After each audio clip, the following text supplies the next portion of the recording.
racial, sexual, and religious chauvinism to rabid nationalist fervor are beginning not to work. The business of who I am and whether I'm good or bad or achieving or not, all that's learned along the way. Just a ride.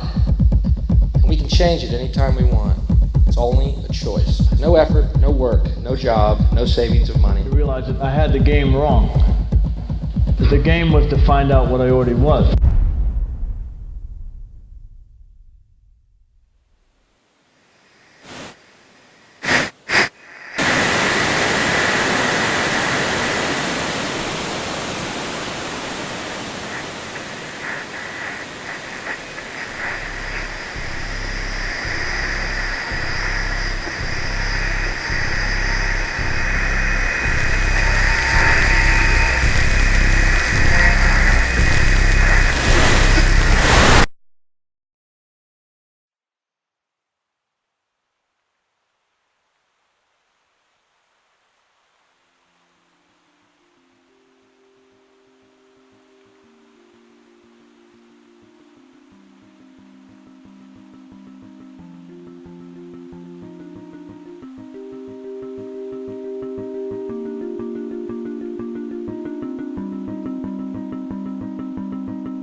We were saying how very important it is to bring about in the human mind the radical revolution. The crisis is a crisis in consciousness, a crisis that cannot anymore accept the old norms, the old patterns, the ancient traditions. And considering what the world is now, with all their misery, conflict, destructive brutality, aggression, and so on, man is still as he was. He's still brutal, violent, aggressive, acquisitive, competitive, and he has built a society along these lines.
Society today is composed of a series of institutions.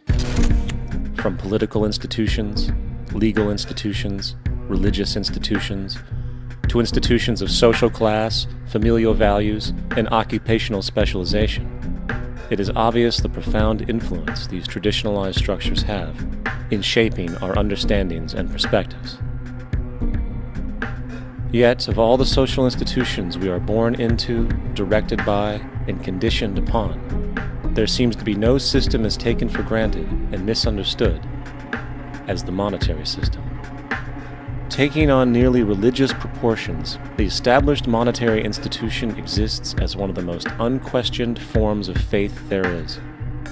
How money is created, the policies by which it is governed, and how it truly affects society are unregistered interests of the great majority of the population.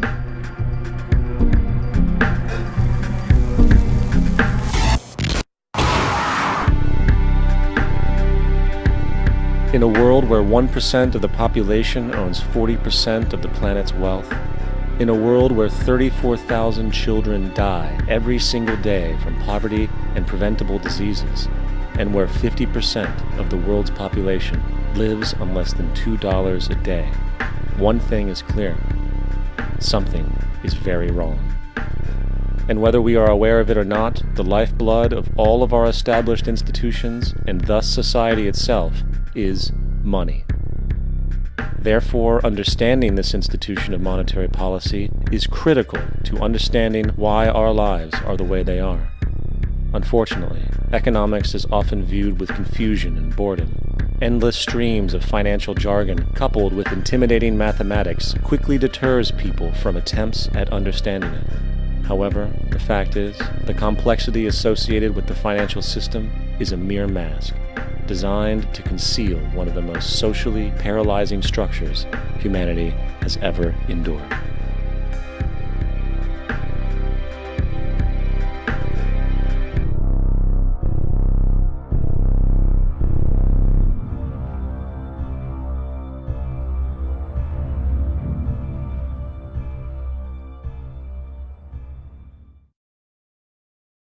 A number of years ago, the Central Bank of the United States, the Federal Reserve, produced a document entitled Modern Money Mechanics. This publication detailed the institutionalized practice of money creation as utilized by the Federal Reserve and the web of global commercial banks it supports. On the opening page, the document states its objective. The purpose of this booklet is to describe the basic process of money creation in a fractional reserve banking system.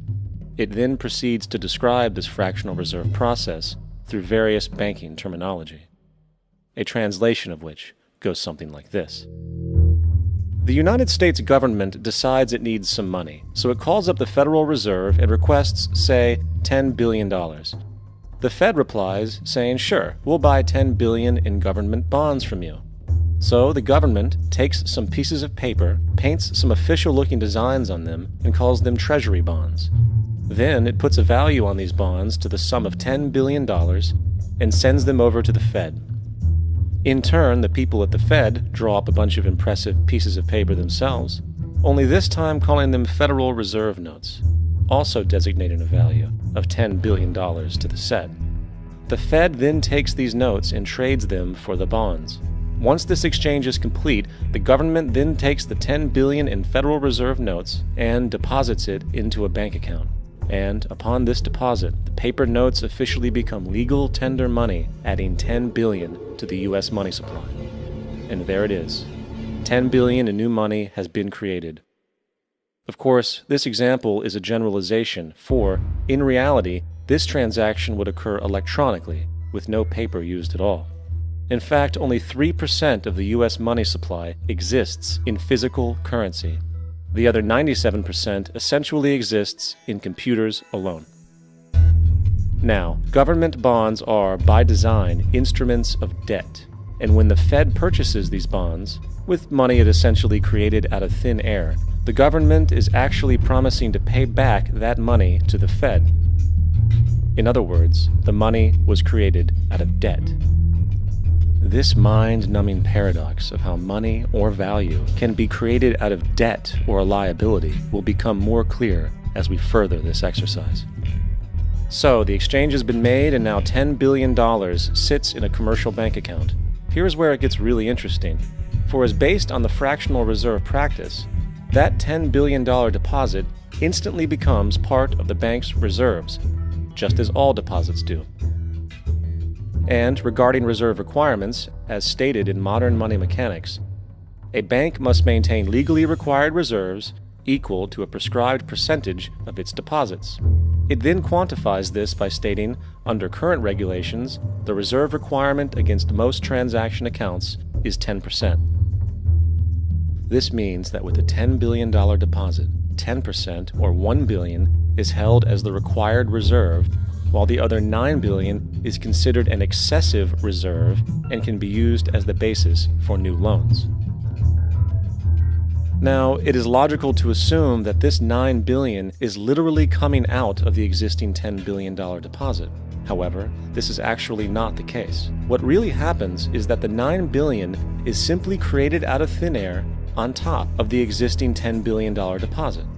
This is how the money supply is expanded. As stated in modern money mechanics, of course they, the banks, do not really pay out loans from the money they receive as deposits. If they did this, no additional money would be created. What they do when they make loans is to accept promissory notes, loan contracts, in exchange for credits, money, to the borrower's transaction accounts. In other words, the $9 billion can be created out of nothing simply because there is a demand for such a loan and that there is a $10 billion deposit to satisfy the reserve requirements. Now, let's assume that somebody walks into this bank and borrows the newly available $9 billion. They will then most likely take that money and deposit it into their own bank account. The process then repeats, for that deposit becomes part of the bank's reserves. 10% is isolated, and in turn 90% of the $9 billion, or $8.1 billion, is now available as newly created money for more loans. And of course, that 8.1 can be loaned out and redeposited, creating an additional 7.2 billion, to 6.5 billion, to 5.9 billion, etc. This deposit money creation loan cycle can technically go on to infinity.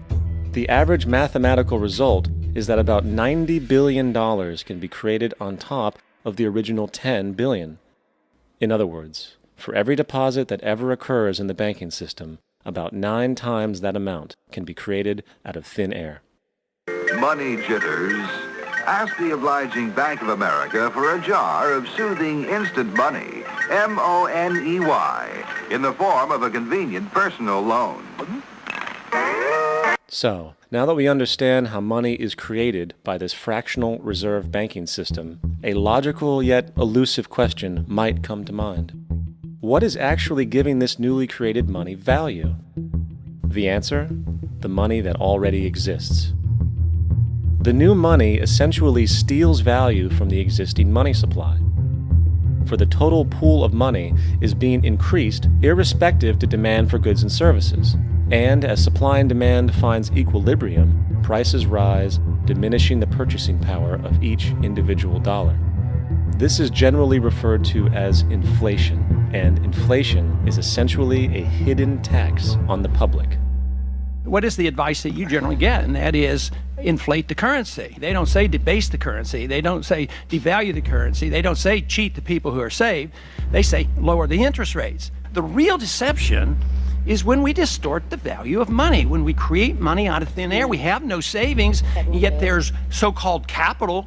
So my question boils down to this: how in the world can we expect to solve the problems of inflation, that is, the increase in the supply of money, with more inflation? Of course, it can't. The fractional reserve system of monetary expansion is inherently inflationary. For the act of expanding the money supply without there being a proportional expansion of goods and services in the economy will always debase a currency. In fact, a quick glance at the historical values of the US dollar versus the money supply reflects this point definitively, for the inverse relationship is obvious. $1 in 1913 required $21.60 in 2007 to match value. That is a 96% devaluation since the Federal Reserve came into existence. Now, if this reality of inherent and perpetual inflation seems absurd and economically self-defeating, hold that thought, for absurdity is an understatement in regard to how our financial system really operates. For in our financial system, money is debt. And debt is money. Here is a chart of the U.S. money supply from 1950 to 2006. Here is a chart of the U.S. national debt for the same period. How interesting it is that the trends are virtually the same. For the more money there is, the more debt there is. The more debt there is, the more money there is. To put it a different way, every single dollar in your wallet is owed to somebody by somebody. For remember, the only way the money can come into existence is from loans. Therefore, if everyone in the country were able to pay off all debts, including the government, there would not be $1 in circulation.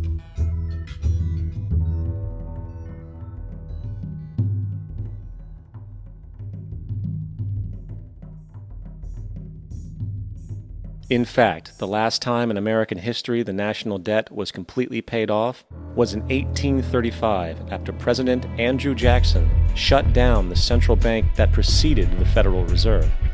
In fact, Jackson's entire political platform essentially revolved around his commitment to shut down the central bank, stating at one point, "The bold efforts the present bank has made to control the government are but premonitions of the fate that awaits the American people should they be deluded into a perpetuation of this institution or the establishment of another like it."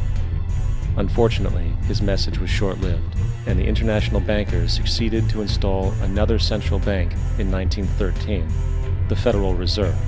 And as long as this institution exists, perpetual debt is guaranteed. Now, so far we have discussed the reality that money is created out of debt, through loans. These loans are based on a bank's reserves, and reserves are derived from deposits. And through this fractional reserve system, any one deposit can create 9 times its original value, in turn debasing the existing money supply, raising prices in society. And since all this money is created out of debt and circulated randomly through commerce, people become detached from their original debt, and a disequilibrium exists where people are forced to compete for labor in order to pool enough money out of the money supply to cover their costs of living. As dysfunctional and backwards as all of this might seem, there is still one thing we have omitted from this equation. And it is this element of the structure which reveals the truly fraudulent nature of the system itself: the application of interest.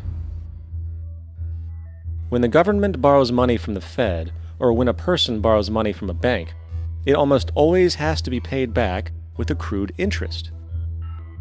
In other words, almost every single dollar that exists must be eventually returned to a bank with interest paid as well. But if all money is borrowed from the central bank and is expanded by commercial banks through loans, only what would be referred to as the principal is being created in the money supply. So then, where is the money to cover all of the interest that is charged? Nowhere. It doesn't exist. The ramifications of this are staggering, for the amount of money owed back to the banks will always exceed the amount of money that is available in circulation. This is why inflation is a constant in the economy, for new money is always needed to help cover the perpetual deficit built into the system, caused by the need to pay the interest. What this also means is that mathematically, defaults and bankruptcy are literally built into the system, and there will always be poor pockets of society that get the short end of the stick. An analogy would be a game of musical chairs, for once the music stops, somebody is left out to dry. And that's the point. It invariably transfers true wealth from the individual to the banks. For if you are unable to pay for your mortgage, they will take your property. This is particularly enraging when you realize that not only is such a default inevitable due to the fractional reserve practice, but also because of the fact that the money that the bank loaned to you didn't even legally exist in the first place. In 1969, there was a Minnesota court case involving a man named Jerome Daley, who was challenging the foreclosure of his home by the bank which provided the loan to purchase it. His argument was that the mortgage contract required both parties, being he and the bank, each put up a legitimate form of property for the exchange. In legal language, this is called consideration. Mr. Daley explained that the money was, in fact, not the property of the bank, for it was created out of nothing as soon as the loan agreement was signed. Remember what modern money mechanics stated about loans? What they do when they make loans is to accept promissory notes in exchange for credits. Reserves are unchanged by the loan transactions, but deposit credits constitute new additions to the total deposits of the banking system. In other words, the money doesn't come out of their existing assets. the bank is simply inventing it, putting up nothing of its own except for a theoretical liability on paper. As the court case progressed, the bank's president, Mr. Morgan, took the stand, and in the judge's personal memorandum, he recalled that the plaintiff, bank's president, admitted that, in combination with the Federal Reserve Bank, did create the money and credit upon its books by bookkeeping entry. The money and credit first came into existence when they created it. Mr. Morgan admitted that no United States law or statute existed which gave him the right to do this. A lawful consideration must exist and be tendered to support the note. The jury found that there was no lawful consideration, and I agree. He also poetically added, "Only God can create something of value out of nothing." And upon this revelation, the court rejected the bank's claim for foreclosure, and Daley kept his home. The implications of this court decision are immense. For every time you borrow money from a bank, whether it is a mortgage loan or a credit card charge, the money given to you is not only counterfeit, it is an illegitimate form of consideration, and hence voids the contract to repay, for the bank never had the money as property to begin with. Unfortunately, such legal realizations are suppressed and ignored, and the game of perpetual wealth transfer and perpetual debt continues. And this brings us to the ultimate question: why? During the American Civil War, President Lincoln bypassed the high-interest loans offered by the European banks and decided to do what the Founding Fathers advocated, which was to create an independent and inherently debt-free currency. It was called the greenback. Shortly after this measure was taken, an internal document circulated between private British and American banking interests stated, "Slavery is but the owning of labor, and carries with it the care of laborers, while the European plan is that capital shall control labor by controlling wages. This can be done by controlling the money. It will not do to allow the greenback, as we cannot control that."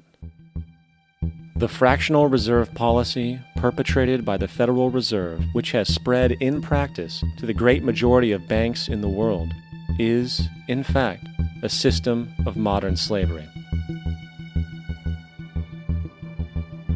Think about it. Money is created out of debt.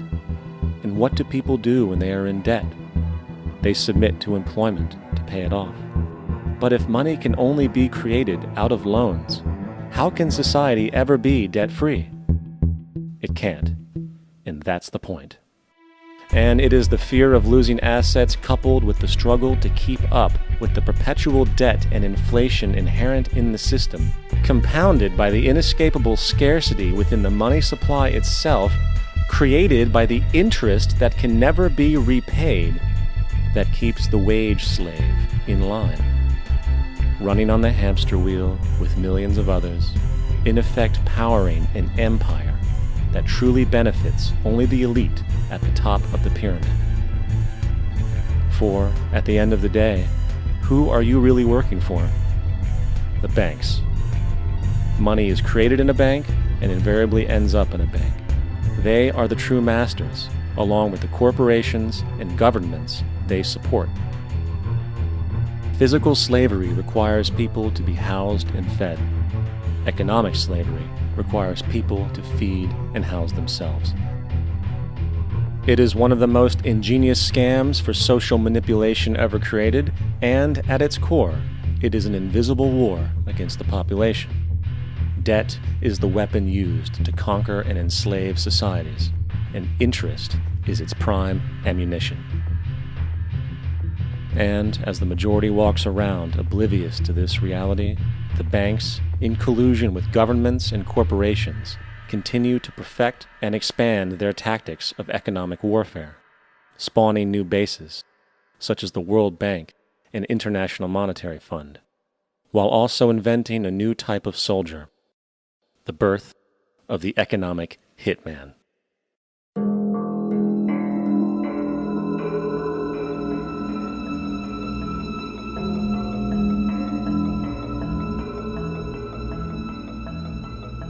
We economic hitmen really have been the ones responsible for creating this first truly global empire.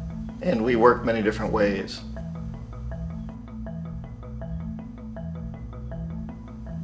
But perhaps the most common is that we will identify a country that has resources our corporations covet, like oil, and then arrange a huge loan to that country from the World Bank or one of its sister organizations.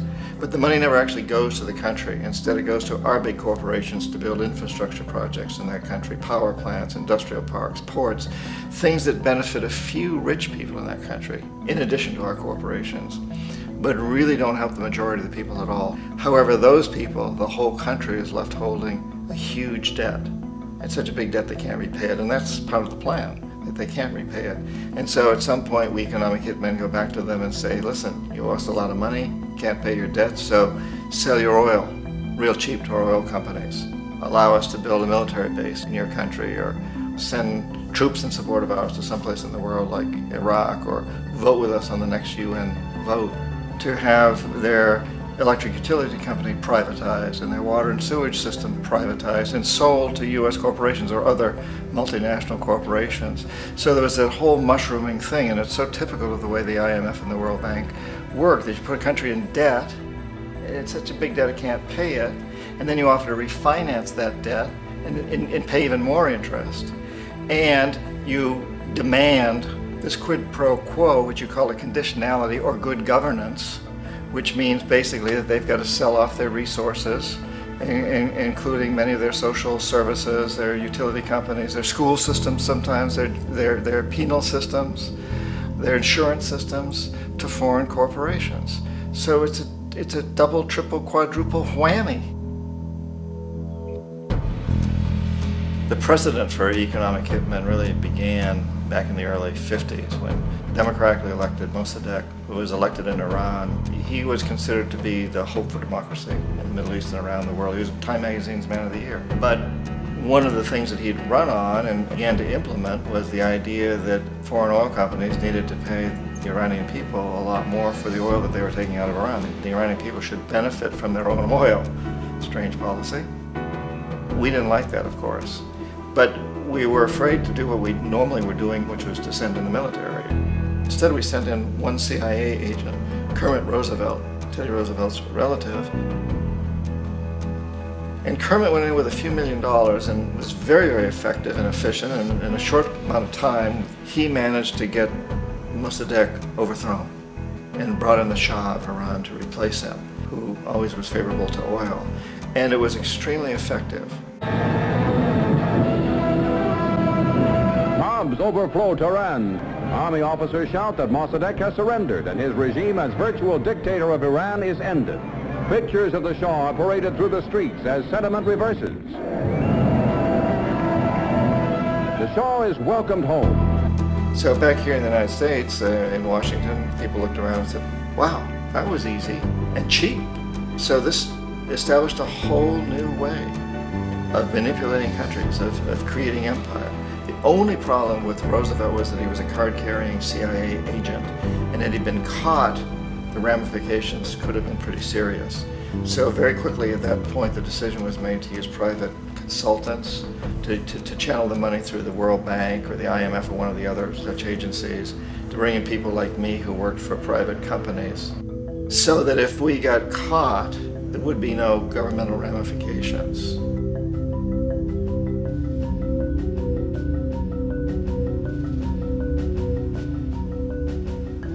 When Arbenz became president of Guatemala, the country was very much under the thumbs of United Fruit Company, the big international corporations. And Arbenz ran on this ticket that says, you know, we want to get the land back to the people.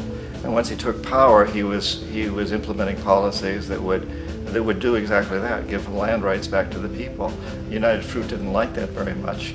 And so they hired a public relations firm, launched a huge campaign in the United States to convince the United States people, the citizens of the United States, and the press of the United States, and the Congress of the United States, that Arbenz was a Soviet puppet, and that if we allowed him to stay in power, the Soviets would have a foothold in this hemisphere. And that, at that point in time, was a huge fear on everybody's mind, the Red Terror, the Communist Terror. And so, to make a long story short, Out of this public relations campaign came a commitment on the part of the CIA and the military to take this man out. And in fact, we did. We sent in planes, we sent in soldiers, we sent in jackals, we sent everything in to take him out, and did take him out. And as soon as he was removed from office, the new guy that took over after him basically reinstated everything to the big international corporations, including United Fruit.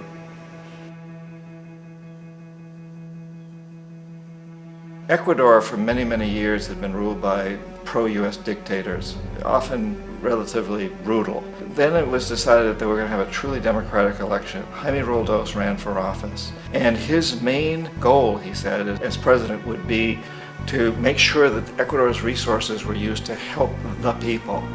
And he won, overwhelming, by more votes than anybody had ever won anything in Ecuador. And he began to implement these policies to make sure that the profits from oil went to help the people.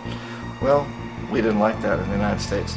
I was sent down as one of several economic hitmen to change Roldos, to corrupt him, to bring him around, to let him know, okay, you can get very rich, you and your family, if you play our game, but if you continue to try to keep these policies you've promised, you're going to go. He wouldn't listen. He was assassinated. As soon as the plane crashed, the whole area was cordoned off. The only people allowed in were U.S. military from a nearby base and some of the Ecuadorian military. When an investigation was launched, 2 of the key witnesses died in car accidents before they had a chance to testify. A lot of very, very strange things that went on around the assassination of Jaime Roldos. I, like most people who've really looked at this case, have absolutely no doubt that it was an assassination. And of course, in my position as an economic hitman, I was always expecting something to happen to Jaime, whether it be a coup or assassination, I wasn't sure, but that he would be taken down because he was not being corrupted. He would not allow himself to be corrupted the way we wanted to corrupt him. Omar Torrijos, president of Panama, was one of my favorite people. I really, really liked him. He was very charismatic. He was a guy who really wanted to help his country. And when I tried to bribe him or corrupt him, he said, look, John, he called me Juanito. He said, look, Juanito, I don't need the money. What I really need is for my country to be treated fairly. I need for the United States to repay the debts that you owe my people for all the destruction you've done here. I need to be in a position where I can help other Latin American countries win their independence and be free of this terrible presence from the north that you people are exploiting us so badly. I need to have the Panama Canal back in the hands of the Panamanian people. That's what I want. And so, leave me alone. Don't try to bribe me. It was 1981, and in May, Jaime Roldos was assassinated. And Omar was very aware of this. Torrijos got his family together and he said, I'm probably next, but it's okay because I've done what I came here to do. I've renegotiated the canal. The canal will now be in our hands. He just finished negotiating the treaty with Jimmy Carter. In June of that same year, just a couple of months later, he also went down in an airplane crash, which there's no question was executed by CIA-sponsored jackals. Tremendous amount of evidence that one of Torrijos' security guards handed him at the last moment as he was getting on the plane a tape recorder, a small tape recorder that contained a bomb.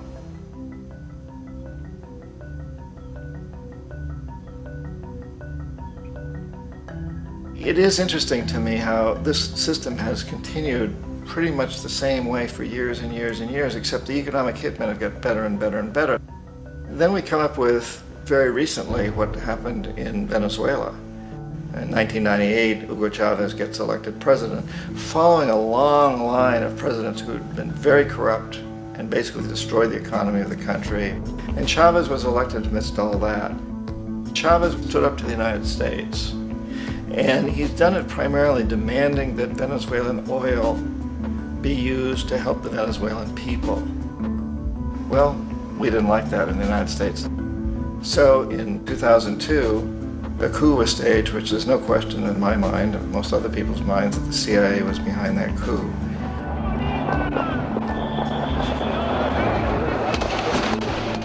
The way that that coup was fomented was very reflective of what Kermit Roosevelt had done in Iran, of paying people to go out into the streets, to riot, to protest, to say this Chavez is very unpopular. You know, if you can get a few thousand people to do that, television can make it look like it's the whole country, and things start to mushroom. Except in the case of Chavez, he was smart enough, and the people were so strongly behind him that they overcame it, which was a phenomenal moment in the history of Latin America.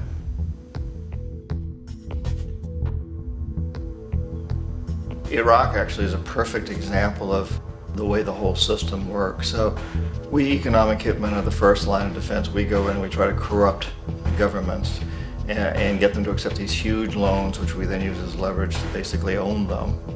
If we fail, as I failed in Panama with Omar Torrijos and in Ecuador with Jaime Roldos, men who refuse to be corrupted, then the second line of defense is we send in the jackals. And the jackals either overthrow governments or they assassinate.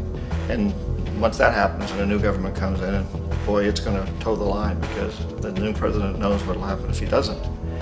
In the case of Iraq, both of those things failed. Economic hitmen were not able to get through to Saddam Hussein. We tried very hard. We tried to get him to accept a deal very similar to what the House of Saud had accepted in Saudi Arabia, but he wouldn't accept it. And so the jackals went in to take him out. They couldn't do it. His security was very good. After all, he had one time worked for the CIA. He'd been hired to assassinate a former president of Iraq and failed, but he knew the system. So in '91, we send in the troops and we take out the Iraqi military. So we assume at that point that Saddam Hussein is going to come around. We could have taken him out, of course, at that time, but we didn't want to. He's the kind of strong man we like. He controls his people. We thought he could control the Kurds and keep the Iranians in their border and keep pumping oil for us. And then once we took out his military, now he's going to come around. So the economic hitmen go back in the 90s without success. If they'd had success, he'd still be running the country. We'd be selling him all the fighter jets he wants and everything else he wants. But they couldn't, they didn't have success. The jackals couldn't take him out again, so we sent the military in once again, and this time we did the complete job and took him out, and in the process created for ourselves some very, very lucrative construction deals. We had to reconstruct a country that we'd essentially destroyed, which is a pretty good deal if you own construction companies, big ones. So, you know, Iraq shows the three stages. The economic hitmen failed there, the jackals failed there, and as a final measure, the military goes in. And in that way, we've really created an empire, but we've done it very, very subtly. It's clandestine. All the empires of the past were built on the military, and everybody knew they were building them. So that the British knew they were building them, the French, the Germans, the Romans, the Greeks. And they were proud of it, and they always had some excuse like spreading civilization, spreading some religion, something like that. But they knew they were doing it. We don't. The majority of the people in the United States have no idea that we're living off the benefits of a clandestine empire, that today there's more slavery in the world than ever before. And then you have to ask yourself, well, if it's an empire, then who's the emperor? Obviously, our presidents of the United States are not emperors. An emperor is someone who's not elected, doesn't serve a limited term, and doesn't report to anyone, essentially. So you can't classify our presidents that way. But we do have what I consider to be the equivalent of the emperor, and it's what I call the corporatocracy. The corporatocracy is this group of individuals who run our biggest corporations, and they really act as the emperor of this empire. They control our media, either through direct ownership or advertising. They control most of our politicians because they finance their campaigns, either through their corporations or through personal contributions that come out of the corporations. They're not elected, they don't serve a limited term, they don't report to anybody. And at the very top of the corporatocracy, you really can't tell whether a person's working for a private corporation or the government because they're always moving back and forth. So, you know, you've got a guy who one moment is the president of a big construction company like Halliburton, and the next moment he's vice president of the United States, or the president who is in the oil business. And this is true whether you've got Democrats or Republicans in the office. You have the moving back and forth through the revolving door. And in a way, our government is invisible a lot of the time, and its policies are carried out by our corporations on one level or another. And then again, the policies of the government are basically forged by the corporatocracy and then presented to the government. They become government policy. So it's an incredibly cozy relationship. This isn't a conspiracy theory type of thing. These people don't have to get together and plot to do things. They all basically work under one primary assumption, and that is that they must maximize profits regardless of the social and environmental costs.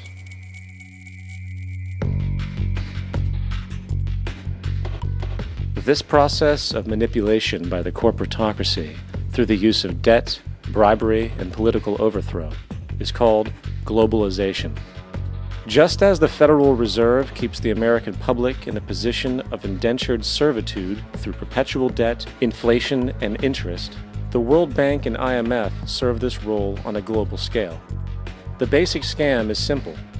Put a country in debt either by its own indiscretion or through corrupting the leader of that country, then impose conditionalities or structural adjustment policies, often consisting of the following. Currency devaluation. When the value of a currency drops, so does everything valued in it. This makes indigenous resources available to predator countries at a fraction of their worth. Large funding cuts for social programs. These usually include education and healthcare, compromising the well-being and integrity of the society, leaving the public vulnerable to exploitation. Privatization of state-owned enterprises. This means that socially important systems can be purchased and regulated by foreign corporations for profit. For example, in 1999, the World Bank insisted that the Bolivian government sell the public water system of its third largest city to a subsidy of the U.S. corporation Bechtel. As soon as this occurred, water bills for the already impoverished local residents skyrocketed. It wasn't until after a full-blown revolt by the people that the Bechtel contract was nullified. Then there is trade liberalization, or the opening up of the economy through removing any restrictions on foreign trade. This allows for a number of abusive economic manifestations, such as transnational corporations bringing in their own mass-produced products, undercutting the indigenous production and ruining local economies. An example is Jamaica, which, after accepting loans and conditionalities from the World Bank, lost its largest cash crop markets due to competition with Western imports. Today, countless farmers are out of work, for they are unable to compete with the large corporations. Another variation is the creation of numerous seemingly unnoticed, unregulated, inhumane sweatshop factories, which take advantage of the imposed economic hardship. Additionally, due to production deregulation, environmental destruction is perpetual, as a country's resources are often exploited by the indifferent corporations while outputting large amounts of deliberate pollution. The largest environmental lawsuit in the history of the world today is being brought on behalf of 30,000 Ecuadorian Amazonian people against Texaco, which is now owned by Chevron. So today it's against Chevron, but for activities conducted by Texaco. Estimated to be more than 18 times what the Exxon Valdez dumped into the coast of Alaska. In the case of Ecuador, it wasn't an accident. The oil companies did it intentionally. They knew they were doing it to save money out there rather than arranging for proper disposal. Furthermore, a cursory glance at the performance record of the World Bank reveals that the institution, which publicly claims to help poor countries develop and alleviate poverty, has done nothing but increase poverty and the wealth gap, while corporate profits soar. In 1960, the income gap between the fifth of the world's people in the richest countries versus the fifth in the poorest countries was 30 to 1. By 1998, it was 74 to 1. While global GNP rose 40% between 1970 and 1985, those in poverty actually increased by 17%. While from 1985 to 2000, those living on less than $1 a day increased by 18%. Even the Joint Economic Committee of the U.S. Congress admitted that there is a mere 40% success rate of all World Bank projects. In the late 1960s, the World Bank intervened in Ecuador with large loans. During the next 30 years, poverty grew from 50% to 70%. Under or unemployment grew from 15 to 70%. Public debt increased from 240 million to 16 billion, while the share of resources allocated to the poor went from 20% to 6%. In fact, by the year 2000, 50% of Ecuador's national budget had to be allocated for paying its debts. It is important to understand the World Bank is, in fact, a U.S. bank, supporting U.S. interests. For the United States holds veto power over decisions, as it is the largest provider of capital. And where did it get this money? You guessed it. It made it out of thin air through the fractional reserve banking system. Of the world's top 100 economies, as based on annual GDP, 51 are corporations, and 47 of that 51 are U.S.-based. Walmart, General Motors, and Exxon are more economically powerful than Saudi Arabia, Poland, Norway, South Africa, Finland, Indonesia, and many others. And as protective trade barriers are broken down, currencies tossed together and manipulated in floating markets, and state economies overturned in favor of open competition and global capitalism, the empire expands. You get up on your little 21-inch screen and howl about America and democracy. There is no America. There is no democracy. There is only IBM and ITT and AT&T and DuPont, Dow, Union Carbide, and Exxon. Those are the nations of the world today. What do you think the Russians talk about in their councils of state? Karl Marx?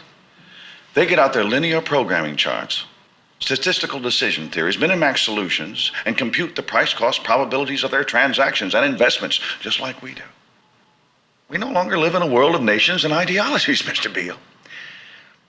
The world is a college of corporations, inexorably determined by the immutable bylaws of business. The world is a business, Mr. Beale.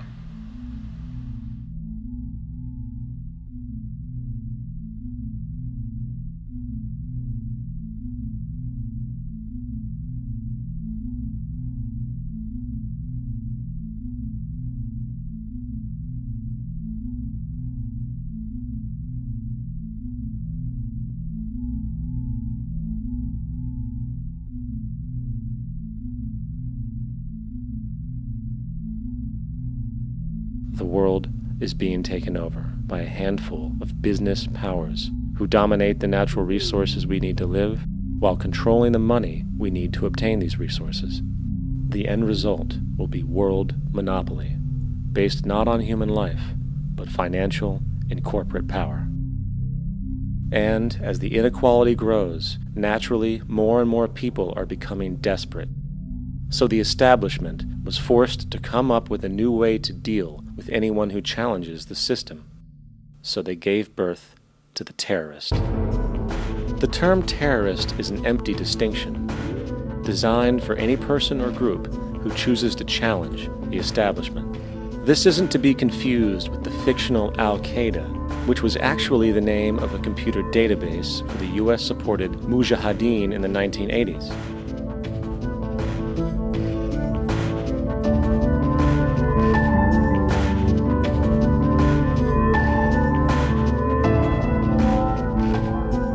In 2007, the Department of Defense received $161.8 billion for the so-called global war on terrorism. According to the National Counterterrorism Center, in 2004, roughly 2,000 people were killed internationally due to supposed terrorist acts. Of that number, 70 were American. Using this number as a general average, which is extremely generous, it is interesting to note that twice as many people die from peanut allergies a year than from terrorist acts. Concurrently, the leading cause of death in America is coronary heart disease, killing roughly 450,000 each year. And in 2007, the government's allocation of funds for research on this issue was about $3 billion. This means that the U.S. government in 2007 spent 54 times the amount for preventing terrorism than it spent for preventing a disease which kills 6,600 times more people annually than terrorism does. Yet, as the name terrorism and Al-Qaeda are arbitrarily stamped on every news report relating to any action taken against U.S. interests, the myth grows wider. In mid-2008, the U.S. Attorney General actually proposed that the U.S. Congress officially declare war against the fantasy. Not to mention, as of July 2008, there are now over 1 million people currently on the U.S. terrorist watch list. These so-called counterterrorism measures, of course, have nothing to do with social protection, and everything to do with preserving the establishment amongst the growing anti-American sentiment both domestically and internationally, which is legitimately founded on the greed-based corporate empire expansion that is exploiting the world. The true terrorists of our world do not meet at the docks at midnight or scream Allah Akbar before some violent action. The true terrorists of our world wear $5,000 suits and work in the highest positions of finance, government, and business. So, what do? How do we stop a system of greed and corruption that has so much power and momentum? How do we stop this aberrant group behavior which feels no compassion for, say, the millions slaughtered in Iraq and Afghanistan, so the corporatocracy can control energy resources and opium production for Wall Street profit?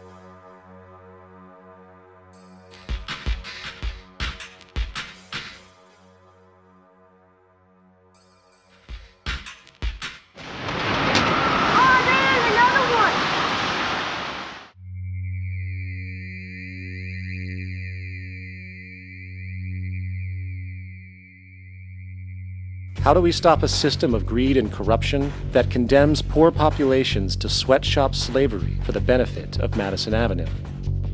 Or that engineers false flag terror attacks for the sake of manipulation?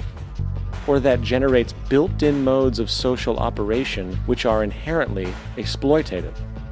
Or that systematically reduces civil liberties and violates human rights in order to protect itself from its own shortcomings? How do we deal with the numerous covert institutions, such as the Council on Foreign Relations, the Trilateral Commission, and the Bilderberg Group, and other undemocratically elected groups which, behind closed doors, collude to control the political, financial, social, and environmental elements of our lives? In order to find the answer, we must first find the true underlying cause.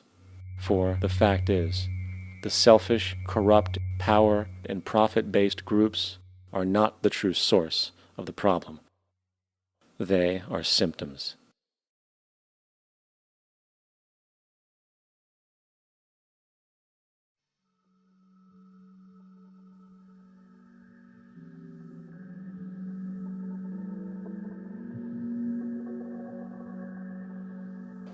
My name is Jacques Fresco.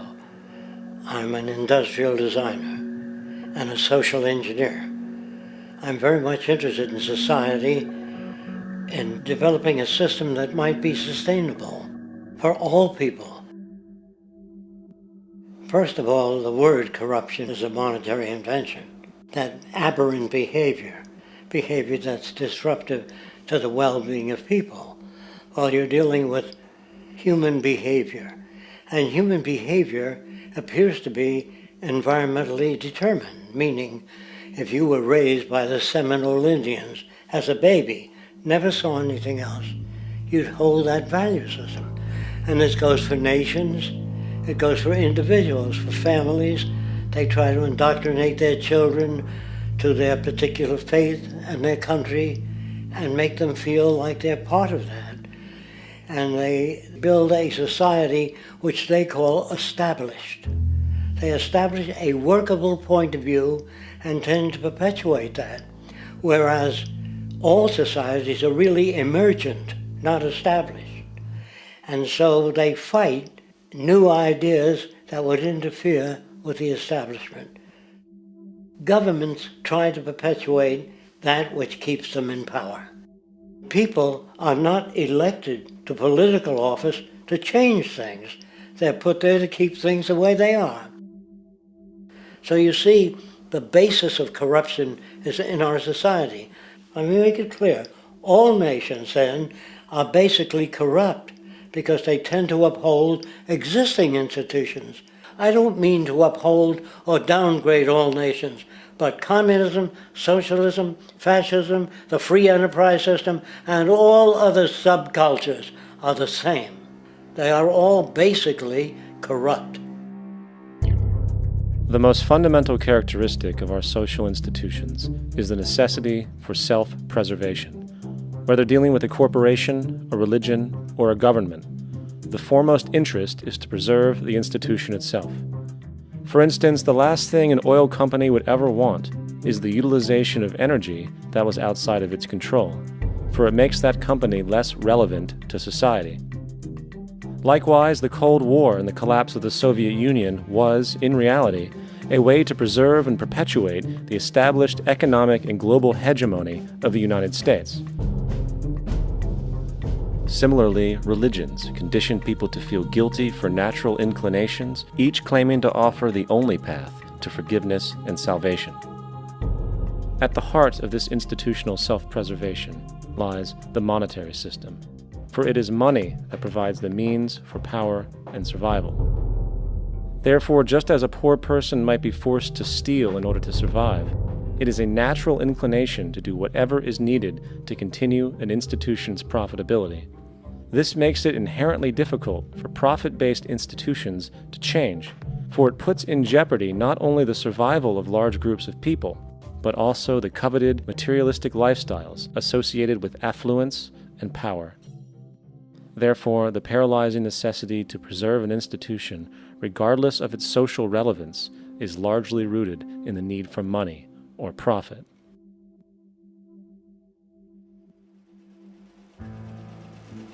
What's in it for me is the way people think.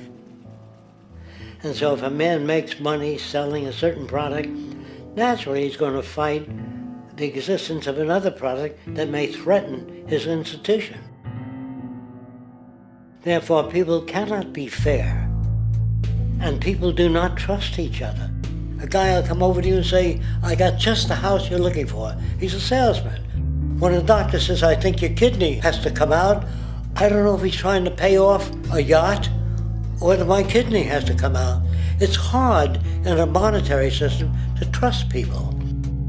If you came into my store and I said, this lamp that I've got is pretty good, but the lamp next door is much better, I wouldn't be in business very long. It wouldn't work. If I were ethical, it wouldn't work. So when you say industry cares for people, that's not true. They can't afford to be ethical. So your system is not designed to serve the well-being of people. If you still don't understand that, there would be no outsourcing of jobs if they cared about people. Industry does not care. They only hire people because it hasn't been automated yet. So don't talk about decency and ethics. We cannot afford it and remain in business. It is important to point out that regardless of the social system, whether fascist, socialist, capitalist, or communist, the underlying mechanism is still money, labor, and competition. Communist China is no less capitalistic than the United States. The The only difference is the degree by which the state intervenes in enterprise. The reality is that monetaryism, so to speak, is the true mechanism that guides the interests of all the countries on the planet. The most aggressive and hence dominant variation of this monetaryism is the free enterprise system. The fundamental perspective, as put forth by early free market economists like Adam Smith, is that self-interest in competition leads to social prosperity, as the act of competition creates incentive, which motivates people to persevere. However, what isn't talked about is how a competition-based economy invariably leads to strategic corruption, power and wealth consolidation, social stratification, technological paralysis, labor abuse, and, ultimately, a covert form of government dictatorship by the rich elite. The word corruption is often defined as moral perversion. If a company dumps toxic waste into the ocean to save money, most people recognize this as corrupt behavior.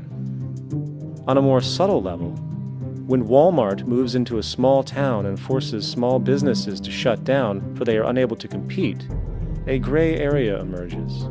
For what exactly is Walmart doing wrong? Why should they care about mom-and-pop organizations they destroy? Yet, even more subtly, when a person gets fired from their job because a new machine has been created which can do the work for less money, people tend to just accept that as the way it is, not seeing the inherent, corrupt inhumanity of such an action. Because the fact is, whether it is dumping toxic waste, having a monopoly enterprise, or downsizing the workforce, the motive is the same: profit. They are all different degrees of the same self-preserving mechanism, which always puts the well-being of people second to monetary gain. Therefore, corruption is not some byproduct of monetaryism. It is the very foundation. And while most people acknowledge this tendency on one level or another, the majority remains naive as to the broad ramifications of having such a selfish mechanism as the guiding mentality in society. Internal documents show that after this company positively, absolutely knew that they had a medication that was infected with the AIDS virus, they took the product off the market in the U.S. and then they dumped it in France, Europe, Asia, and Latin America. The U.S. government allowed it to happen. The FDA allowed this to happen. And now the government is completely looking the other way. Thousands of innocent hemophiliacs have died from the AIDS virus. This company knew absolutely that it was infected with AIDS. They dumped it because they wanted to turn this disaster into a profit. So you see, you have built-in corruption. We're all chiseling off each other, and you can't expect decency in that sort of thing. And feeling that, they don't know who to elect. They think in terms of a democracy, which is not possible in a monetary-based economy. If you have more money to advertise your position, the position you desire in government, that isn't a democracy. It serves those in positions of differential advantage. So it's always a dictatorship of the elitists, the financially wealthy.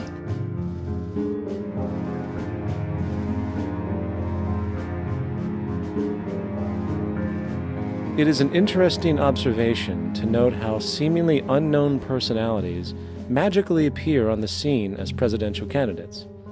Then, before you know it, somehow you are left to choose from a small group of extremely wealthy people who suspiciously have the same broad social view. Obviously, it's a joke. The people placed on the ballot are done so because they have been pre-decided to be acceptable by the established financial powers who actually run the show. Yet, many who understand this illusion of democracy often think, if only we could just get our honest, ethical politicians in power, then we would be okay. Well, while this idea, of course, seems reasonable in our established-oriented worldview, it is, unfortunately, another fallacy. For when it really comes down to what is actually important, the institution of politics, and thus politicians themselves, have absolutely no true relevance as to what makes our world and society function. It's not politicians that can solve problems. They have no technical capabilities. They don't know how to solve problems. Even if they were sincere, they don't know how to solve problems. It's the technicians that produce the desalination plants. It's the technicians that give you electricity, that give you motor vehicles, that heat your house and cool it in the summertime. It's technology that solves problems, not politics. Politics cannot solve problems because they're not trained to do so. Very few people today stop and consider what it is that actually improves their lives. Is it money? Obviously not. One cannot eat money or stuff money into their car to get it to run. Is it politics? All politicians can do is create laws, establish budgets, and declare war. Is it religion? Of course not. Religion creates nothing except intangible emotional solace for those who require it. The true gift that we as human beings have, which has been solely responsible for everything that has improved our lives, is technology. What is technology? Technology is a pencil which allows one to solidify ideas on paper for communication. Technology is an automobile which allows one to travel faster than feet would allow. Technology is a pair of eyeglasses which enables sight for those who need it. Applied technology itself is merely an extension of human attributes which reduces human effort, freeing humans from a particular chore or problem. Imagine what your life would be like today without a telephone, or an oven, or a computer, or an airplane. Everything in your home, which you take for granted, from a doorbell, to a table, to a dishwasher, is technology, generated from the creative, scientific ingenuity of human technicians. Not money, politics, or religion. These are false institutions. And writing your congressman is fantastic. They tell you to write your congressman if you want something done. The men in Washington should be at the forefront of technology, the forefront of human studies, the forefront of crime, all the factors that shape human behavior. You don't have to write your congressman. What kind of people are they that are appointed to do that job? The future will have great difficulty. And the question that's raised by politicians is, how much will a project cost? The question is not, how much will it cost? Do we have the resources? And we have the resources today to house everyone, build hospitals all over the world, build schools all over the world, the finest equipment and labs for teaching and doing medical research. So you see, we have all that, but we're in a monetary system.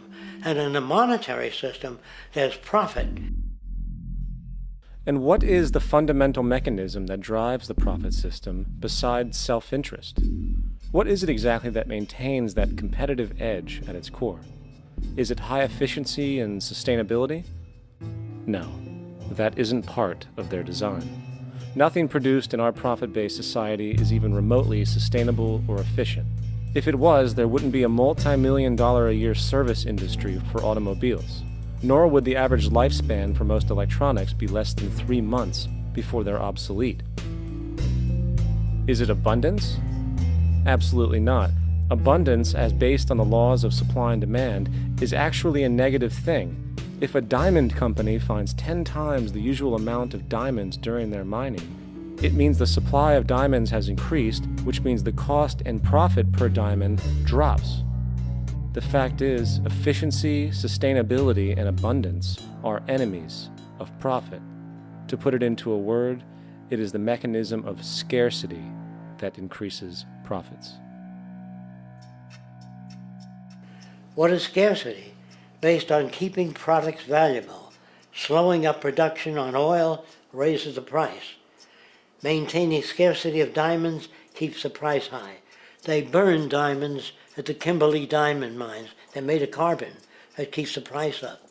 So then, what does it mean for society when scarcity, either produced naturally or through manipulation, is a beneficial condition for industry. It means that sustainability and abundance will never ever occur in a profit system, for it simply goes against the very nature of the structure. Therefore, it is impossible to have a world without war or poverty. It is impossible to continually advance technology to its most efficient and productive states. And, most dramatically, it is impossible to expect human beings to behave in truly ethical or decent ways.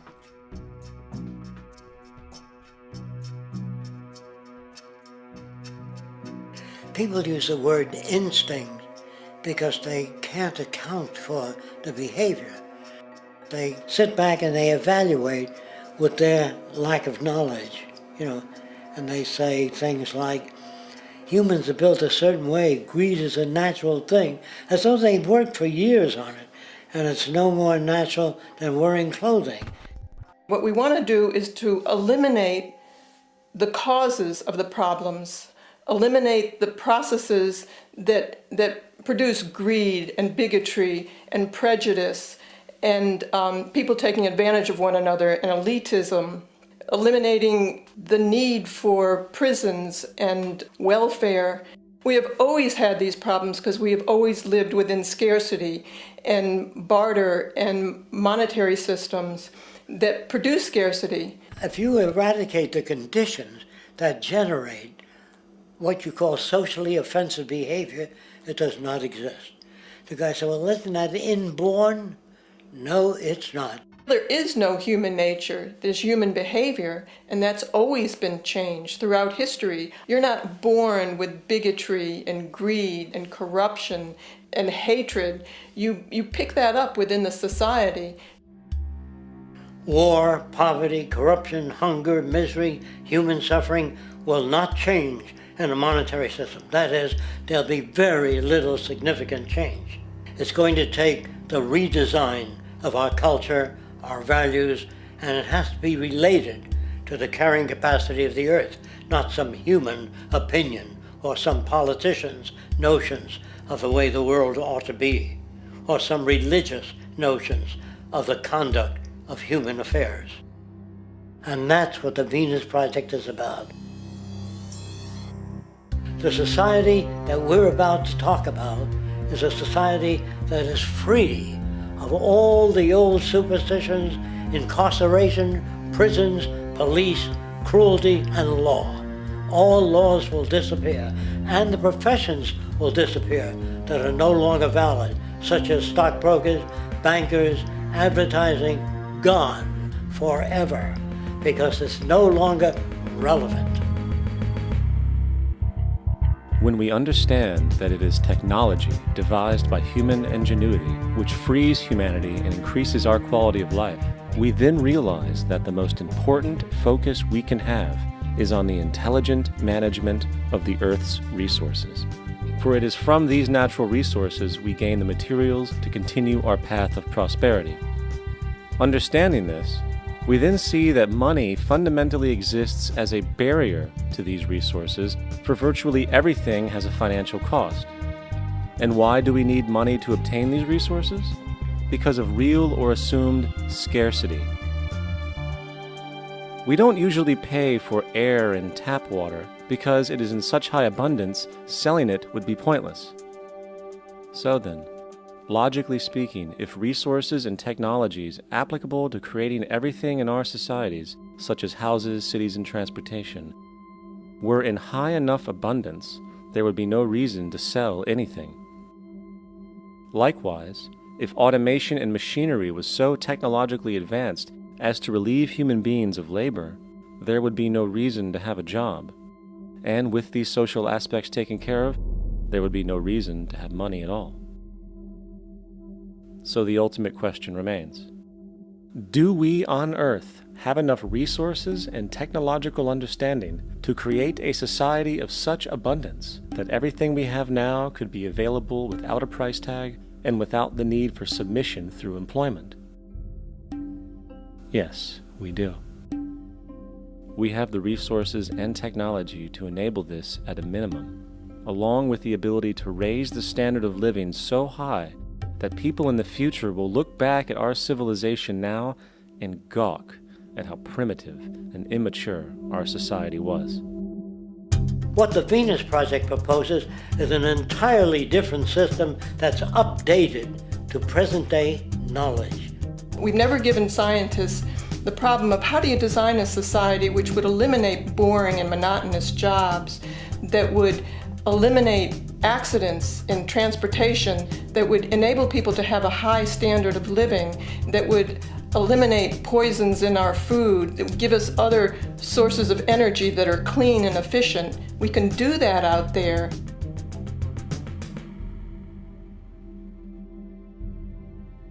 The major difference between a resource-based economy and a monetary system is that a resource-based economy is really concerned with people and their well-being, where a monetary system has become so distorted that the concerns of the people are really secondary, if they're there at all.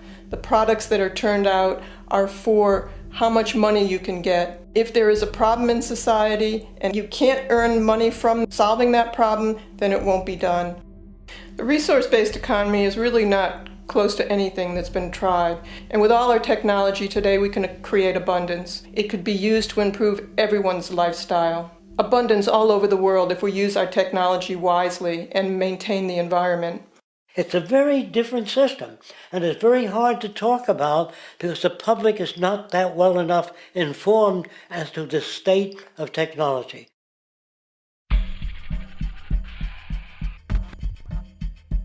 At present, we don't have to burn fossil fuels. We don't have to use anything that would contaminate the environment. There are many sources of energy available.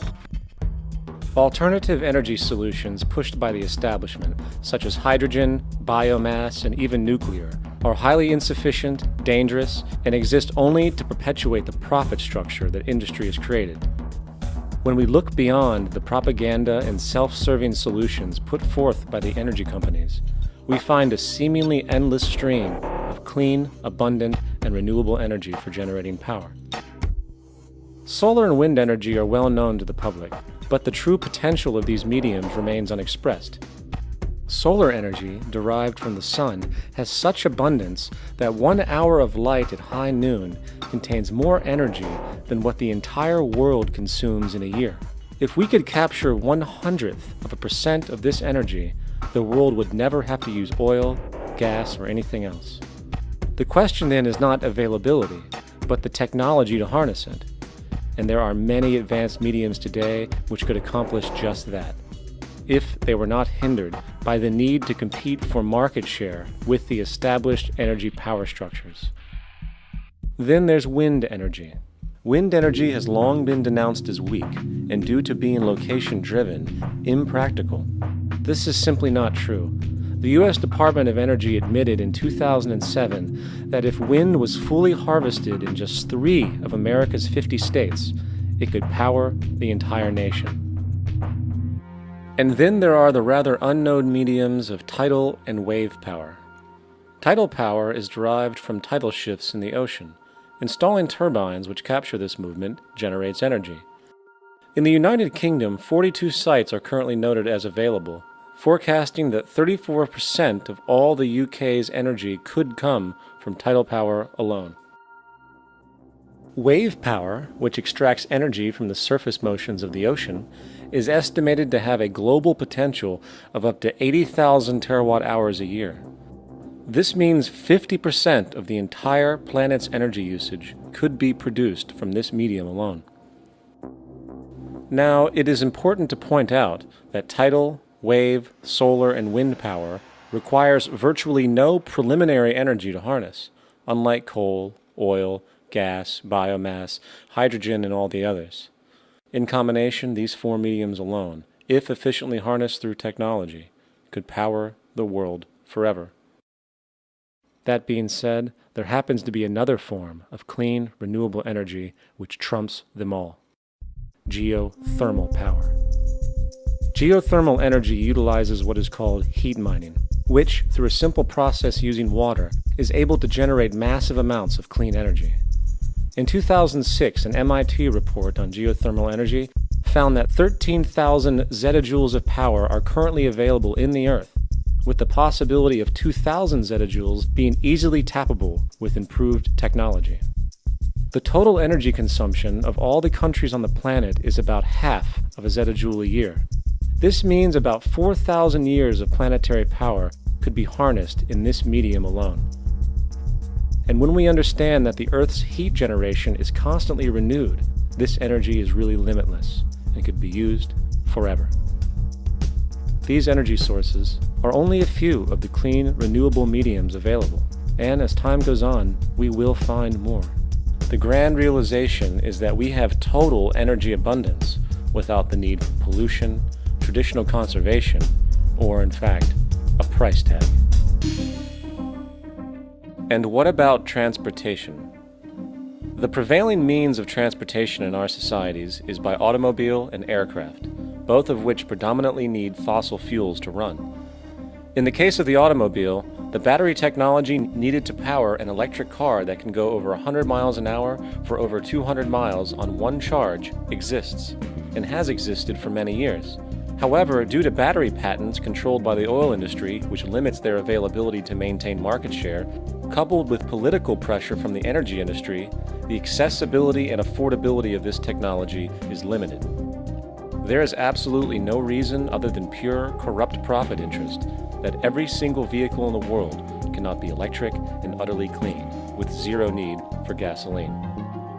As far as airplanes, it is time we realize that this means of travel is inefficient, cumbersome, slow, and causes far too much pollution. This is a maglev train. It uses magnets for propulsion. It is fully suspended by a magnetic field and requires less than 2% of the energy used for plane travel. The train has no wheels, so nothing can wear out. The current maximum speed of versions of this technology, as used in Japan, is 361 miles per hour. However, this version of the technology is very dated. An organization called ET3, which has connections with the Venus Project, has established a tube-based maglev that can travel up to 4,000 miles per hour in a motionless, frictionless tube, which can go over land or underwater. Imagine going from LA to New York for an extended lunch break, or from Washington, D.C. to Beijing, China in 2 hours. This is the future of continental and intercontinental travel, fast, clean, with only a fraction of the energy usage we use today for the same means. In fact, between maglev technology, advanced battery storage, and geothermal energy, there would be no reason to ever burn fossil fuels again. And we can do this now if we were not held back by the paralyzing profit structure. Now, America is inclined toward fascism. It has a propensity by its dominant philosophy and religion to uphold the fascist point of view. American industry is essentially a fascist institution. If you don't understand that, the minute you punch that time clock, you walk into a dictatorship. We're given notions about the respectability of work, and I really look at it as being paid slavery. They're brought up to believe that you shall earn your living by the sweat of your brow. That holds people back, freeing people from drudgery, repetitive jobs which make them ignorant. You rob them. In our society, that is a resource-based economy, machines free people. You see, we can't imagine that because we've never known that kind of world. If we look back at history, we see a very clear pattern of machine automation slowly replacing human labor. From the disappearance of the elevator man to the near full automation of an automobile production plant, the fact is, as technology grows, the need for humans in the workforce will continually be diminished. This creates a serious clash, which proves the falseness of the monetary-based labor system. For human employment is in direct competition with technological development. Therefore, given the fundamental priority of profit by industry, people through time will be continually laid off and replaced by machine. When industry takes on a machine, instead of shortening the workday, they downsize. You lose your job. So you have a right to fear machines. In a high-technology, resource-based economy, it is conservative to say that about 90% of all current occupations could be phased out by machines, freeing humans to live their life without servitude, for this is the point of technology itself. And through time, with nanotechnology and other highly advanced forms of science, it is not far-fetched to see how even complex medical procedures could be performed by machines as well, and based on the pattern, with much higher success rates than humans get today. The path is clear, but our monetary-based structure, which requires labor for income, blocks this progress, for humans need jobs in order to survive. The bottom line is that this system must go, or we will never be free, and technology will be constantly paralyzed. When you have machines that clean out sewers, it frees a human being from doing that. So look at machines as extensions of human performance. Furthermore, many occupations today will have simply no basis to exist in a resource-based economy, such as anything associated with the management of money, advertising, along with the legal system itself. For without money, a great majority of the crimes that are committed today would never occur. Virtually all forms of crime are a consequence of the monetary system, either directly or by neuroses inflicted through financial deprivation. Therefore, laws themselves could eventually become extinct. Instead of putting up a sign, drive carefully, slippery when wet, put abrasive in the highway so it's not slippery when wet. And if a person gets in a car that's drunk and the car oscillates a great deal, there's a little pendulum that swings up and back, and that'll pull the car over to the side. Not a law solution. Put sonar and radar in automobiles so they can't hit one another. Man-made laws are attempts to deal with occurring problems, and not knowing how to solve them, they make a law. In the United States, the most privatized, capitalist country on the planet, it should come as no surprise that it also has the largest prison population in the world, growing every year. Statistically, most of these people are uneducated and come from poor, deprived societies. And, contrary to propaganda, it is this environmental conditioning which lures them into criminal and violent behavior. However, society looks the other way in regard to this point. The legal and prison systems are just more examples of how our society avoids examining the root causes of behavior. Billions are spent each year on prisons and police, while only a fraction is spent on programs for poverty, which is one of the most fundamental variables responsible for crime to begin with. And as long as we have an economic system which prefers and in fact creates scarcity and deprivation, crime will never go away.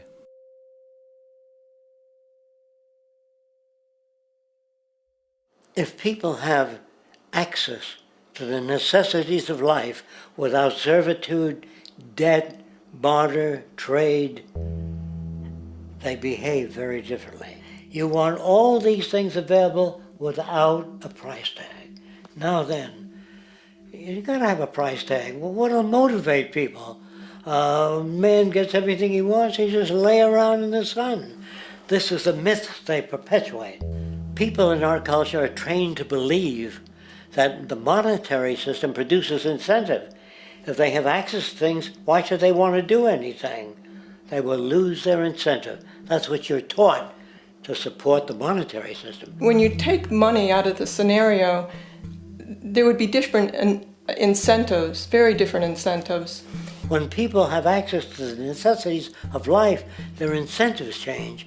What about the moon and the stars? New incentives arise. If you make a painting that you enjoy, you will enjoy giving it to other people, not selling it.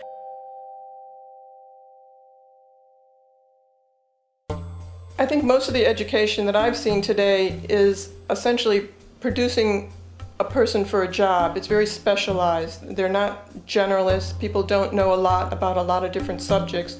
I don't think you could get people to go to war if they knew a lot about a lot of things. I think education is mostly rote, and they're not taught how to solve problems. They're not given the tools emotionally or within their own field of how to do critical thinking.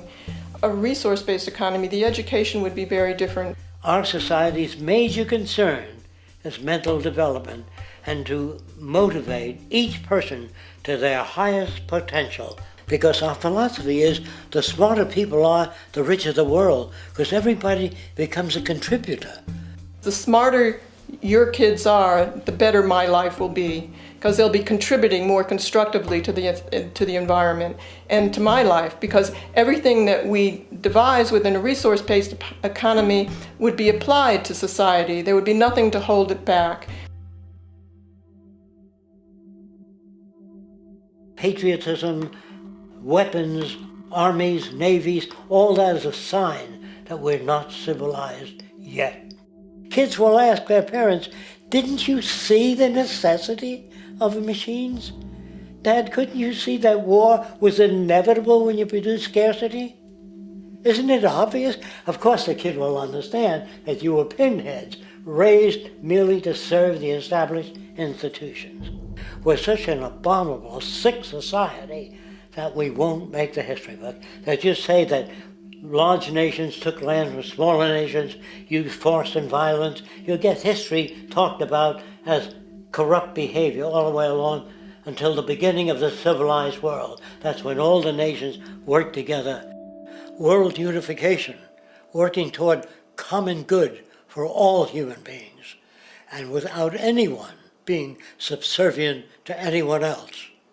Without social stratification, whether it be technical elitism or any other kind of elitism, eradicated from the face of the earth. The state does nothing because there is no state.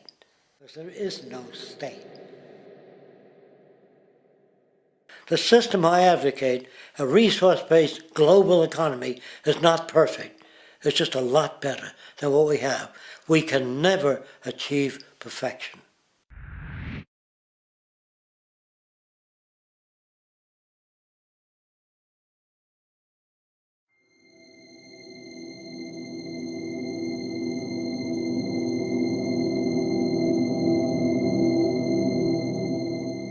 The social values of our society, which has manifested in perpetual warfare, corruption, oppressive laws, social stratification, irrelevant superstitions, environmental destruction, and a despotic, socially indifferent, profit-oriented ruling class, is fundamentally the result of a collective ignorance of two of the most basic insights humans can have about reality: the emergent and symbiotic aspects of natural law. The emergent nature of reality is that all systems, whether it is knowledge, society, technology, philosophy, or any other creation, will, when uninhibited, undergo fluid, perpetual change.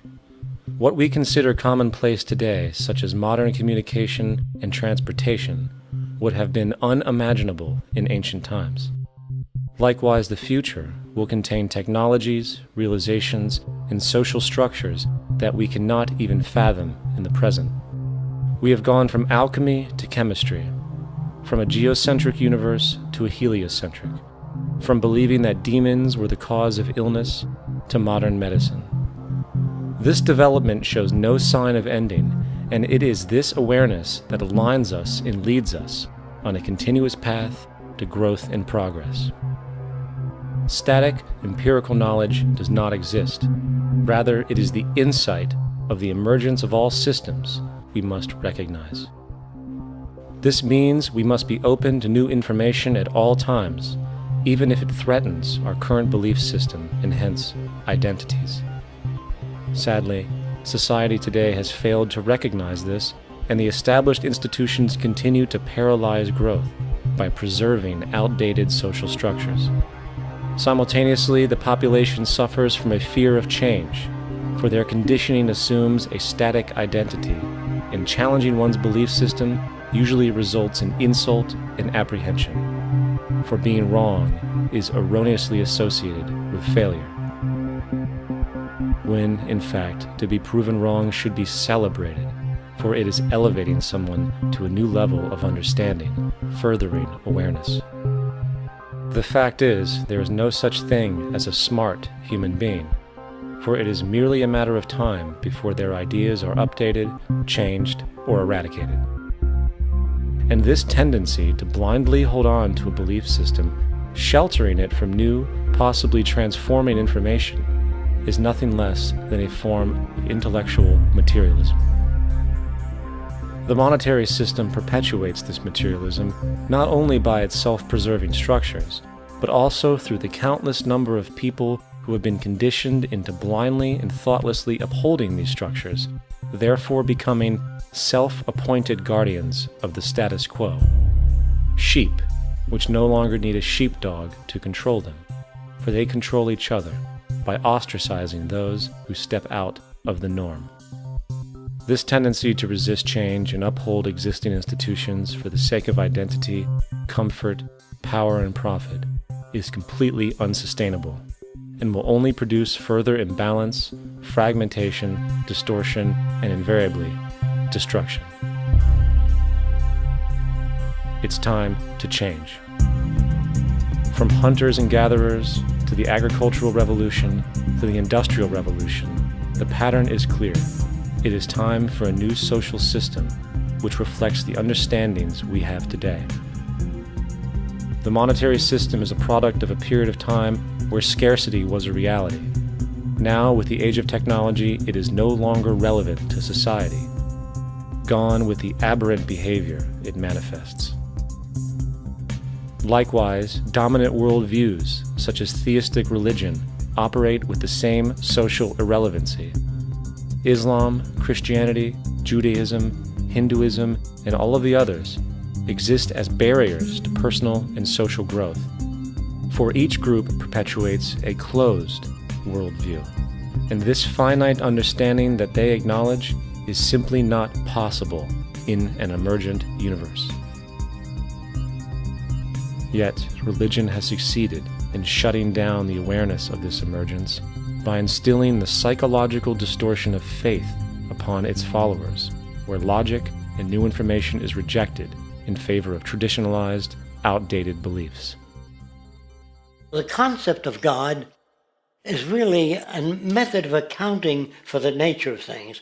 In the early days, people didn't know enough about how things formed, how nature worked, so they invented their own little stories.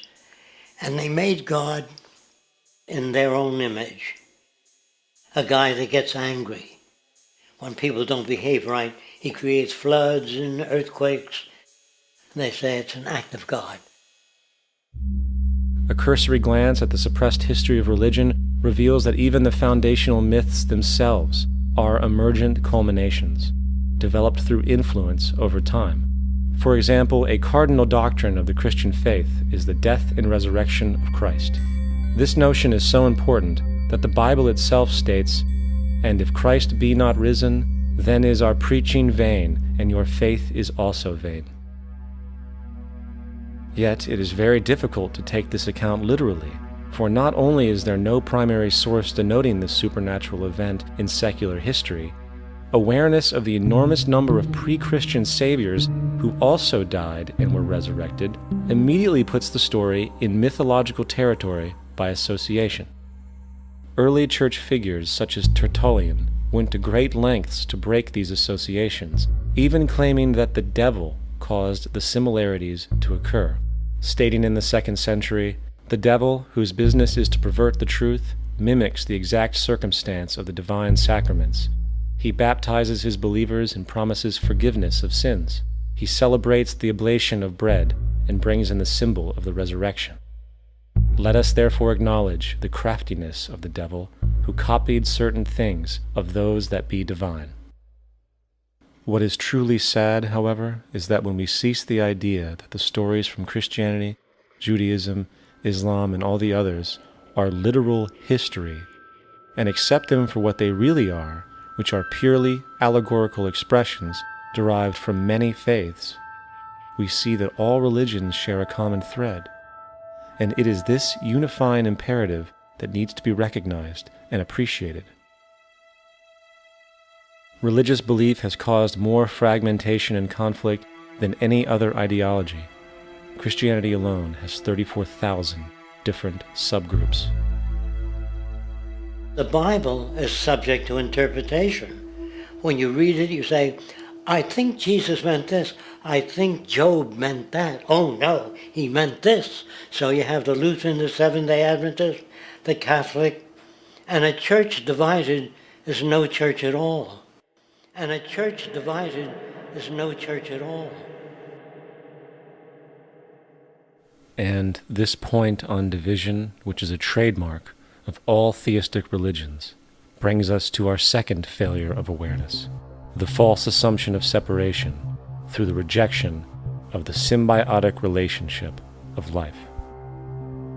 Apart from the understanding that all natural systems are emergent, where all notions of reality will be constantly developed, altered, and even eradicated, we must also understand that all systems are, in fact, invented fragments, merely for the sake of conversation. For there is no such thing as independence in nature. The whole of nature is a unified system of interdependent variables, each a cause and a reaction, existing only as a concentrated whole. You don't see the plug connected to the environment, so it looks like we're free, wandering around. Take the oxygen away, we all die immediately. Take plant life away, we die. And without the sun, all the plants die. So we are connected. We really must take into account the totality. This isn't just a human experience on this planet. This is a total experience. And we know we can't survive without plants and animals. We know we can't survive without the four elements, And so when are we going to really start taking that into account? That's what it is to be successful. Success depends on how well we relate to everything around us. I'm very aware of the fact that my grandson cannot possibly hope to inherit a sustainable, peaceful, stable, socially just world unless every child today growing up in Ethiopia, in Indonesia, in Bolivia, in Palestine, in Israel also has that same expectation. You got to take care of the whole community or you're going to have serious problems. And now we have to see that the whole world is the community, and we must all take care of each other that way. And it's not just a community of human beings, it's a community of plants and animals and elements. And we really need to understand that. That's what's going to bring us joy too, and pleasure. That's what's missing in our lives right now. We can call it spirituality, but the fact of the matter is joy comes from that bliss of connectedness. That's our God spirit. That's that side of ourselves that really feels it. And you can feel it deep inside you. It's this amazing, wonderful feeling. And you know it when you get it. You don't get it from money. You get it from connection. Now, if that isn't a hazard to this country, how are we going to keep building nuclear weapons? You know what I mean? What's going to happen to the arms industry when we realize we're all one? It's going to fuck up the economy. The economy that's fake anyway. The economy that's fake anyway. The economy that's fake anyway. The economy that's fake anyway. The economy that's fake anyway. Which would be a real bummer. You can see why the government's cracking down on the idea of experiencing unconditional love.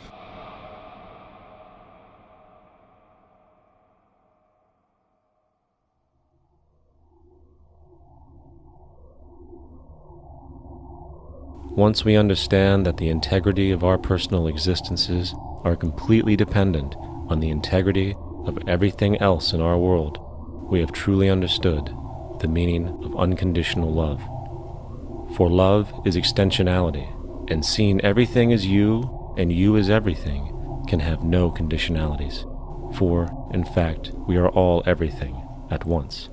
If it's true that we're all from the center of a star, every atom in each of us from the center of a star, then we're all the same thing. Even a Coke machine or a cigarette butt in the street in Buffalo is made out of atoms that came from a star. They've all been recycled thousands of times, as have you and I. And therefore, it's only me out there.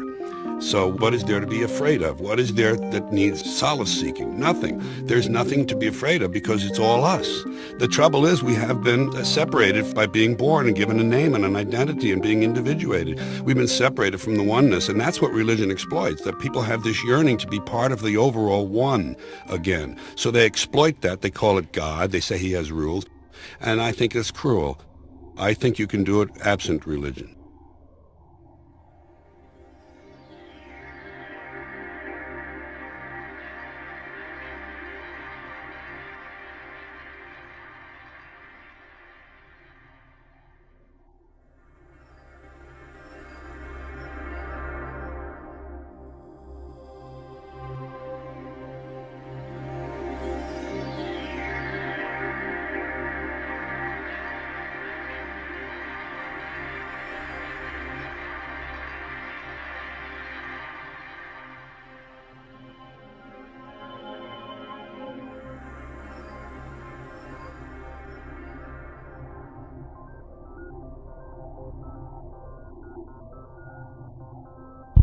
It's time to claim the unity our outmoded social systems have broken apart, and work together to create a sustainable global society where everyone is taken care of and everyone is truly free.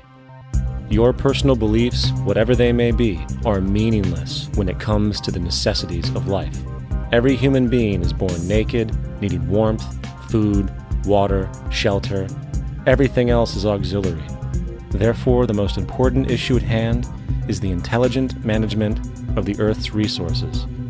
This can never be accomplished in a monetary system, for the pursuit of profit is the pursuit of self-interest, and therefore imbalance is inherent. Simultaneously, politicians are useless, for our true problems in life are technical, not political. Furthermore, ideologies that separate humanity, such as religion, need strong reflection in the community in regard to its value, purpose, and social relevancy. Hopefully, through time, religion will lose its materialism and basis in superstition and move into the useful field of philosophy. The fact is, society today is backwards, with politicians constantly talking about protection and security rather than creation, unity, and progress. The U.S. alone now spends about $500 billion annually on defense.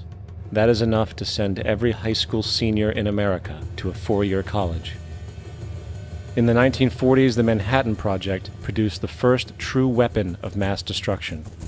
This program employed 130,000 people at an extreme financial cost.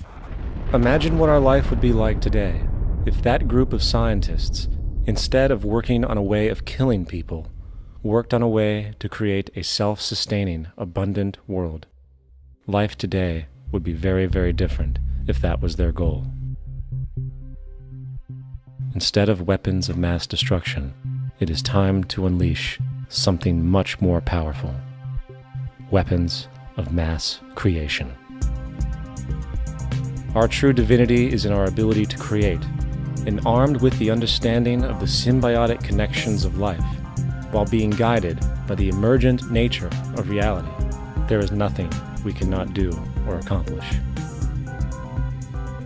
Of course, we face strong barriers in the form of established power structures that refuse to change. At the heart of these structures is the monetary system. As explained earlier, the fractional reserve policy is a form of slavery through debt, where it is literally impossible for society to be free.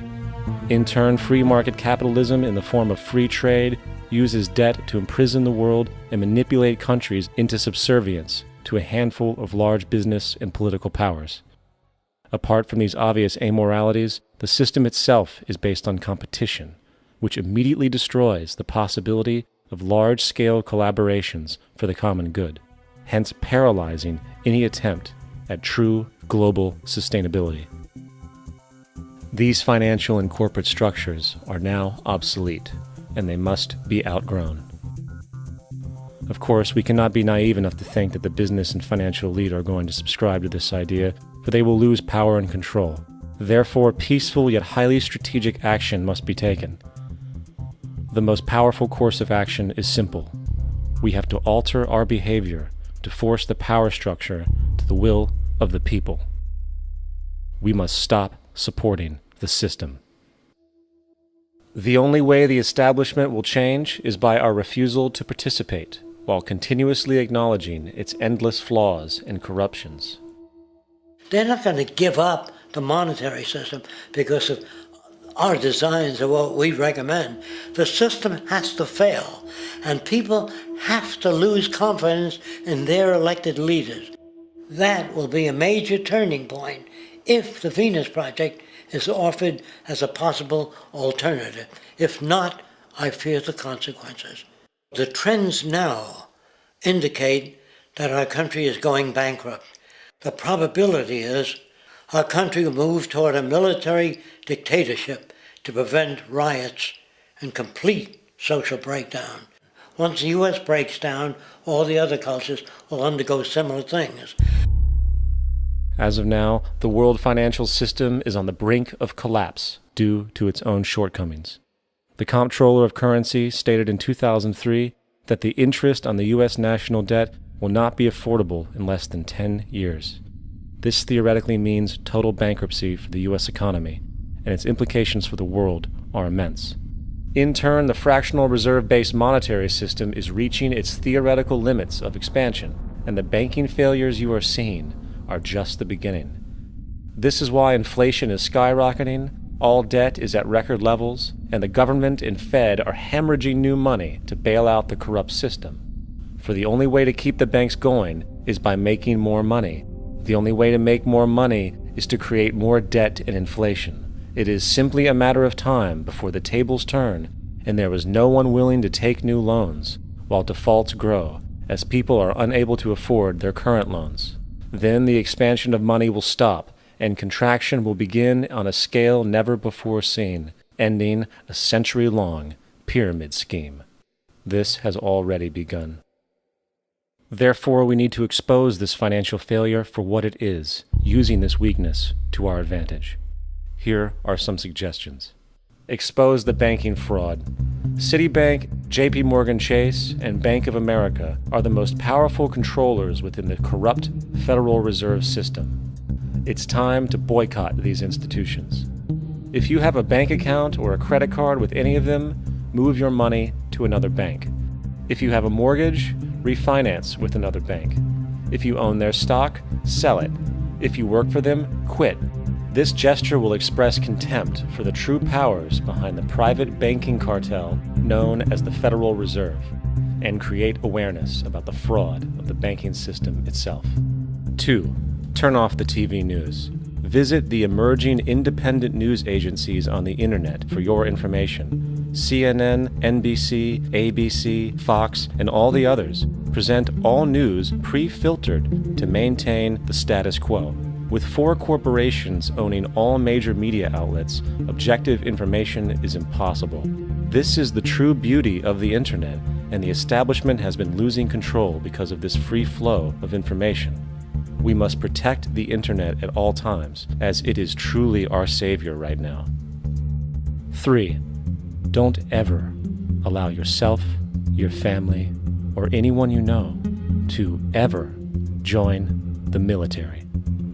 This is an obsolete institution now used exclusively for maintaining an establishment that is no longer relevant. U.S. soldiers in Iraq work for U.S. corporations, not the people. Propaganda forces us to believe that war is natural and the military is an honorable institution. Well, if war is natural, why are there 18 suicides every single day by American veterans who have post-traumatic stress disorder? If our military men and women are so honored, why is it that 25% of the American homeless population are veterans? 4. Stop supporting the energy companies. If you live in a detached house, get off the grid. Investigate every means of making your home self-sustainable with clean energy. Solar, wind, and other renewable energies are now affordable consumer realities, and considering the never-ending rising cost of traditional energies, it will likely be a cheaper investment over time. If you drive, get the smallest car you can, and consider using one of the many conversion technologies that can enable your car to be a hybrid, electric, or run on anything other than establishment fuels. 5. Reject the political system. The illusion of democracy is an insult to our intelligence. In a monetary system, there is no such thing as a true democracy, and there never was. We have two political parties owned by the same set of corporate lobbyists. They are placed in their positions by the corporations, with popularity artificially projected by their media. In a system of inherent corruption, the change of personnel every couple of years has very little relevance. Instead of pretending that the political game has any true meaning, focus your energy on how to transcend this failed system. And 6. Join the movement. Go to thezeitgeistmovement.com and help us create the largest mass movement for social change the world has ever seen. We must mobilize and educate everyone about the inherent corruption of our current world system, along with the only true sustainable solution, declaring all the natural resources on the planet as common heritage to all people, while informing everyone as to the true state of technology and how we can all be free if the world works together rather than fights. The choice lies with you. You can continue to be a slave to the financial system and watch the continuous wars, depressions, and injustice across the globe while placating yourself with vain entertainment and materialistic garbage. Or you can focus your energy on true, meaningful, lasting, holistic change, which actually has the realistic ability to support and free all humans with no one left behind. But, in the end, the most relevant change must occur first inside of you. The real revolution is the revolution of consciousness, and each one of us first needs to eliminate the divisionary, materialistic noise we have been conditioned to think is true, while discovering, amplifying, and aligning with the signal coming from our true empirical oneness. It is up to you. What we are trying in all these discussions and talks here is to see if we cannot radically bring about a transformation of the mind. Not accept things as they are, but to understand it, to go into it, to examine it, give your heart and your mind with everything that you have to find out a way of living differently.